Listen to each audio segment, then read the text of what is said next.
Psachim Daf Kaf Amud Aleph. Nous allons apprendre dans ce Bezrat Hashem, dans ce Hamoud, deux choses. Première chose, le lien de Arshara. Arshara, ça veut dire de rendre cachère. Alors, on sait très bien qu'une viande, par exemple, il faut la cachériser, il faut lui faire la shrita, il faut la cachériser. Cachère, ça veut dire on la rend apte à être consommée. La même chose pour tous les produits cachères. Eh bien, ce terme est utilisé aussi pour la touma.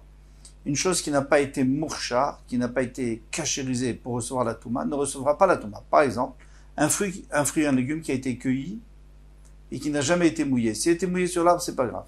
Mais qui n'a jamais été mouillé, ou alors qui a été mouillé mais on ne le voulait pas. C'est pas nous qui l'avons mouillé, donc ça ne devient pas apte à recevoir la touma, ça s'appelle pas une nourriture. Donc on l'a pas lavé. Alors, est-ce que c'est la vraie raison pour la laver ou pas? Ça, il y a des fachim qui disent comme ça, mais il y a certainement d'autres raisons, c'est un chok. En tous les cas, marchir les kabel touma, il faut que c'est été mouillé. Ça, c'est la première chose. Deuxième chose, c'est le havir keli cheres.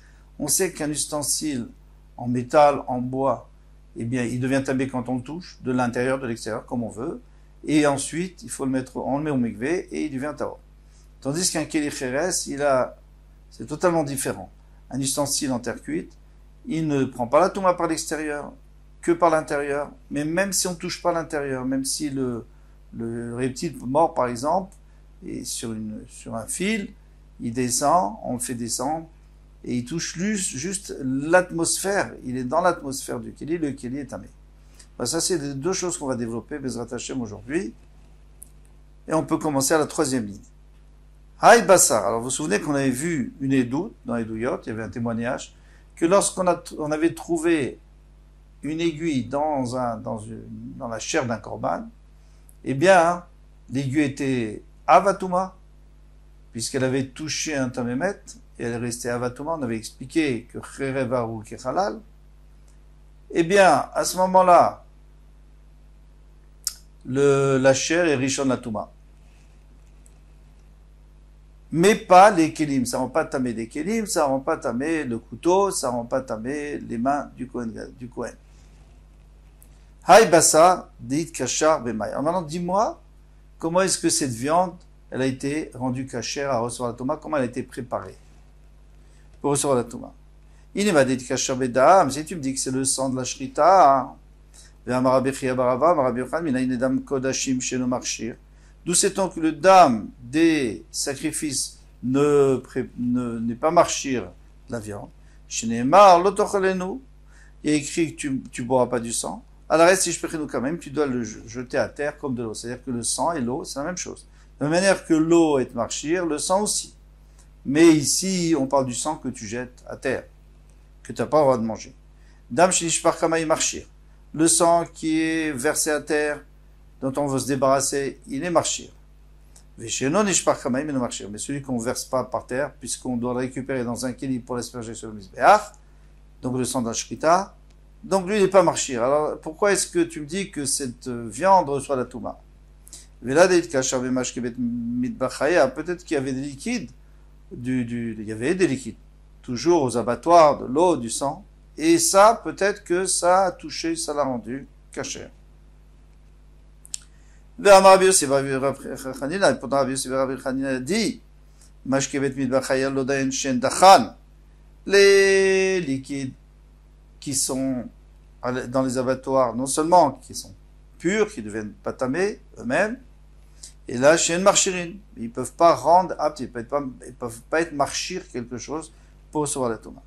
Alors une dernière solution, non, il y en a une autre après, pardon, mais ici pour l'instant, on dit que c'est devenu kasher bechivata kodesh. Alors c'est un principe que bien que normalement n'importe quel aliment doit être lavé, mouillé avant de pouvoir être considéré comme un aliment, on voit bien que tout ce qui est au Beth Amikdash, même les braises qui sont pas du tout un aliment, j'ai jamais vu quelqu'un qui mange des braises, eh bien, elles s'appellent Chivata Kodesh, elles reçoivent la Touma. Pourquoi? Parce que c'est considéré comme un aliment, c'est considéré, alors on n'a même pas besoin de les mouiller. Ici, la même chose pour la viande. L'Agmara dit, Imo de maniale le chivata kodesh tifsuli fait. Ok, tu peux dire ça pour dire qu'elle devient tamé à la viande. Les mimnebe rishon vesheni nami. Nami, est-ce qu'elle peut aussi rendre sheni, donc elle peut être rishon, puisqu'elle a touché l'aiguille qui est avatoma, est-ce qu'elle peut être rishon? Ah, d'accord, ça je suis d'accord. En réalité, non, elle ne devrait pas être rishon, elle devrait être psoula. On ne peut pas la manger. Mais elle ne peut pas rendre tamé autre chose. Est-ce qu'elle va rendre tamé sheni, par exemple, si elle touche de l'eau, elle va rendre tamé sheni? Et si tu dis oui, alors Tipshot de Rabbi Resh Lakish, alors tu peux répondre ce qu'a demandé Resh Lakish. Tsarid shel menachot. Que tu dises oui ou non, tu vas être coincé. Pourquoi? Parce que Resh Lakish a posé la question, il a dit Tsarid shel menachot. Alors, dans les menachot, c'est une offrande de farine, on met de l'huile, on mélange, mais parfois il y a des morceaux de farine, des grumeaux qui ne sont pas touchés par l'huile. Donc, ils ne reçoivent pas la touma pour l'instant. Tsarid shel menachot. Monim borishon vesheni. Olo. Alors, c'est vrai que ça devient tamé parce qu'il y a chivat amigdash, parce qu'il y a l'amour du migdash, d'accord. Mais est-ce que ça rend tamé? Sheni, oui ou non? Et il n'y en a pas de réponse. Ici, on devrait avoir une réponse. Amar Vidam Arav Shmuel. Gon shaita parash et zifre shlamim. Non, non, non. On va pas rester avec chivat kodesh parce que là, on rentre dans des problèmes. On va parler que c'était, comme c'était une vache de shlamim, Ve'evirabanar, et il l'a fait passer dans le fleuve. Pourquoi? Parce que quand on fait passer dans un fleuve une bête, on la fait boire, après c'est plus facile de la dépecer. Ve'shachata, et il a fait la shkita. Ve'dain mashketofer, et il y a encore de l'eau c'est sûr qu'il y avait de l'eau sur elle, elle était encore mouillée, donc ça, quelque part, ça a touché la viande, nous dit Rashi. Après la shkita, ça a touché la viande, et ça a été marchir la viande. Tosfot n'est pas tout à fait d'accord avec ça, parce que lui dit que c'est que lorsqu'elle est touchée par de l'eau qui est à terre, mais pas de l'eau qui est détachée de la terre. Donc lui il dit que de toutes les façons, on n'a pas de problème, puisque lorsqu'elle allait dans le fleuve, eh bien ça a touché la peau. Or la peau, eh bien, c'est comme un fruit. Lorsque on lave un fruit, peu importe si y a même une orange, on lave une orange, eh bien, elle devient Mekavel Touma. Ah, mais tu n'as pas touché l'intérieur de l'orange. Pas grave. C'est la protection de l'orange, ça fait partie de l'orange. Eh bien, la protection de la bête, c'est la peau. En tous les cas, soit d'après Rachid, soit il n'y a pas de problème. Cette eau-là, elle va être marchir, la bête, et alors la bête pourra recevoir la Touma et la transmettre, et il n'y a plus de problème, et ça n'a aucun rapport avec la question de Rish Lakish. Nimtset Peresh. Maintenant, si on a trouvé dans les excréments de la bête. Akol Taor. Nous avait dit la Mishnah que tout est Taor. Venez Edar, Peresh, venez Tamier, pardon, les Bessar. Pourquoi est-ce qu'on ne peut pas dire que, donc l'aiguille a rendu Tamé l'excrément, Rishon, et le Rishon, qui est liquide, l'excrément, généralement, c'est liquide, il rend Tamé, eh bien, la viande, la chair il va devenir Sheni. Alors il faut dire que c'était des excréments épais, durs. Alors à ce moment-là, ça s'appelle pas mashkin. Et puisque ça s'appelle pas mashkin, donc ça rend pas tamé du ochel, puisqu'on avait dit que quelque chose de solide ne rend pas tamé du solide, et du liquide ne rend pas tamé du liquide. Ravashi a dit afilotema veperesh raka. Tu peux même dire que c'était des excréments liquides. Mishum d'ave mashke sarouach. Parce que c'est un liquide qui est sale, dégoûtant. Bien sûr. Alors ça s'appelle pas mashke. Puisque ça s'appelle pas mashke, il n'y a pas de problème. Ça rentre pas dans les critères de mashkin. On ne parle pas d'un mashke qui était bon et qu'après, ça c'est une machloquette, si après il s'est abîmé. Ici, depuis le début, c'était pas un mashke, puisque c'était savoir. C'était dégoûtant. Tana Kame de Rav Sheshet. Alors maintenant, on va passer au Keli. Donc, il y a un élève qui a enseigné les Mishnayot, les Braithot devant Rav Sheshet. Sheretz metamet amashkin. Un sheretz metamet amashkin.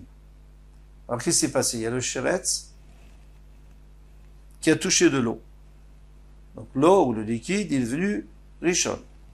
Mashkin metamim et keli. Et l'eau on l'a mis dans un keli, cheres, eh bien le keli est devenu sheni. Le keli metamim et aochlim. Et maintenant ce keli, il y avait après on a mis de la nourriture dedans, du pain, eh bien le pain est devenu shlishi.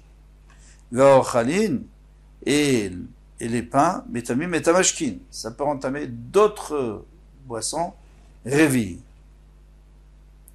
Alors on est obligé de passer par deux choses.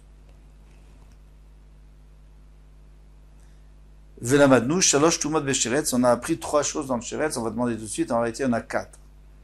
Pour l'instant il y a trois, et on imagine qu'il y en a trois. Rishon, sheni, shlishi, en réalité il y a quatre. Ça on va expliquer tout de suite.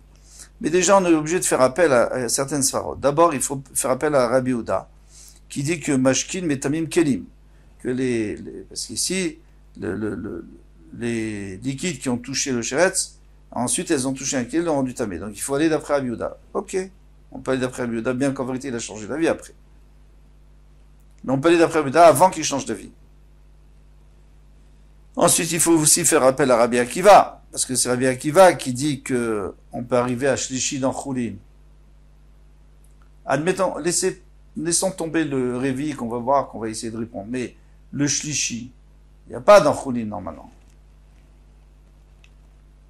Et ici, il dit qu'il y a trois tumot. La Gemara demande, Ane Arbaen, ils sont quatre. Répond la Gemara, Guz Mashkin, Terecha. Enlève la Mashkin du début. Donc, en réalité, le sheretz a touché directement le keli, comme on avait compris. Et le keli a touché la nourriture, et la nourriture a touché des Mashkin. Donc, on arrive à shlishi. Comme Rabbi Akiva. La Gemara demande à Draba, Guz, Mashkin de Sefer, pourquoi tu veux pas enlever plutôt la Mashkin de la fin? Parce que laisse le keli au début, et à la fin, tu enlèves le dernier, tu dis, c'est une erreur, le dernier mashkin, il n'y était pas, parce qu'il n'y en a pas quatre. Il répond, losh kachan tana d'ama mashkin tmeim keli. Parce qu'il n'y a aucun tana qui a jamais dit que les mashkin, que les boissons, que les liquides rendent tamé à keli. Et là, Rabbi Yehuda, c'était que Rabbi Yehuda va darber. Et Rabbi Yehuda a changé d'avis. Donc, puisqu'il a changé d'avis, donc, il vaut mieux enlever le premier, comme ça on va directement du sheretz au keli, ça c'est sûr, puisque le sheretz avatuma peut entamer un keli rishon, et à la fin il y aura les mashkin. Le simaner, naziatar. Et le siman, c'est la jarre de bière. Comment est-ce que tu fais la jarre de bière? Tu apportes le keli. Donc on avait dit qu'il y a un sheretz qui a touché le keli. Ensuite tu apportes l'orge et le houblon, et tu mets dedans. Donc c'est le ochel, les achalin, et ensuite tu mets l'eau. Et ça c'est les mashkin. C'est juste un siman pour se rappeler, pour se souvenir. Danatam. Maintenant on revient. Sheret shenimtsa betano. Il y a un sheretz qui se trouve à l'intérieur d'un four. Un sheretz qui est tamé, un des 8 sheretzim qui est tamé. Il est mort. Apache betocho shnia. Le pain qui est à l'intérieur du four devient sheni, shnia la touma. Pourquoi? Parce que le sheretz, lui, il est av, le four est rishon, et le pain est sheni. Ipne shatano trila.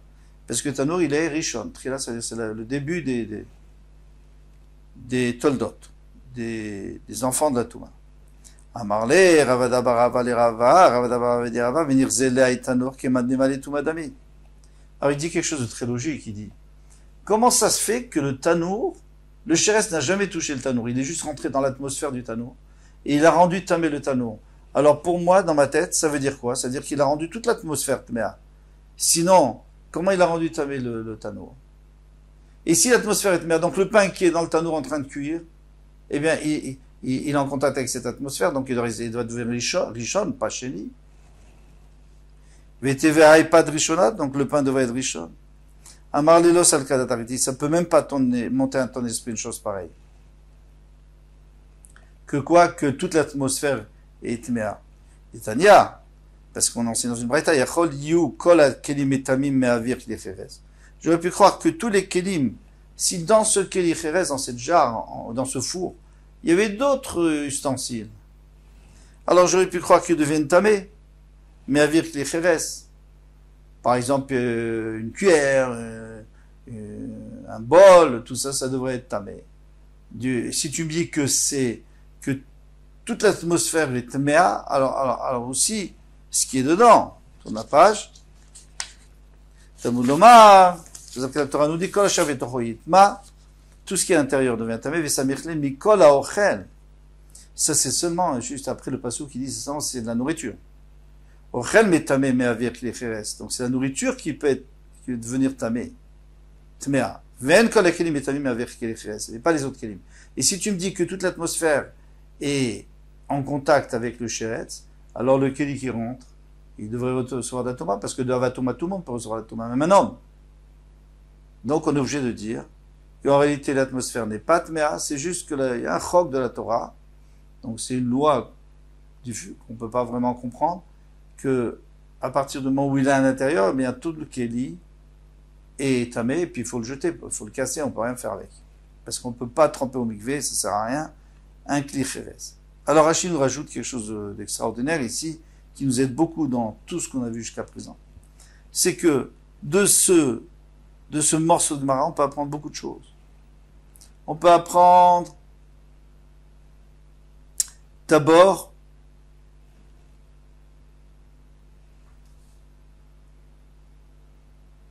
qu'un Keli ne reçoit pas la Toma de Rishon Atoma, il reçoit que de Avatoma. Ce que le Passouk nous dit, c'est seulement la nourriture qui peut recevoir Sheni, mais pas le Keli. Le Keli reçoit seulement de Avatoma. Une deuxième chose, c'est que la nourriture ne devient pas Rishon, mais elle devient Sheni. Ça, on l'a déjà expliqué. Et on peut apprendre ici aussi qu'un Keli qui est Rishon Atoma, par exemple le four, il ne peut pas rendre tamé. Un autre Keli qui serait sur les parois du four, il ne peut pas rendre tamé à l'intérieur. Puisqu'on a vu explicitement dans le passage. Et la nourriture ne rend pas tamé le Keli. Un Keli, puisque la nourriture, et ce pain-là, il aurait pu rendre tamé un Keli, non, il ne peut pas. Et même un Adam, un homme qui est Rishon, l'homme est tamé Keli, il ne peut pas rendre tamé un Keli. Pourquoi? Parce qu'il écrit tout celui qui touche une nevela, eh bien, il est tamé, il doit aller au mikvé. Mais on ne dit pas que ses habits sont tamés, mais il doit aller au mikvé. Ah, pourtant, lui, il a touché la nevela qui est Av, lui, il est devenu Rishon, et ses kelim, c'est-à-dire ses habits, ça fait aussi des kelim, devraient être Sheni. Non. Il n'a pas besoin de mettre au mikvé. Donc, qu'est-ce qu'on voit d'ici? On apprend tous ces dynimes, qu'on a vus plus ou moins, mais là, on les apprend du Passouk. Eh bien, c'est magnifique. À demain, Bezrat Hashem. On revient à le fait de brûler la trouma Téméa avec la trouma Théora, etc. Kol Touf.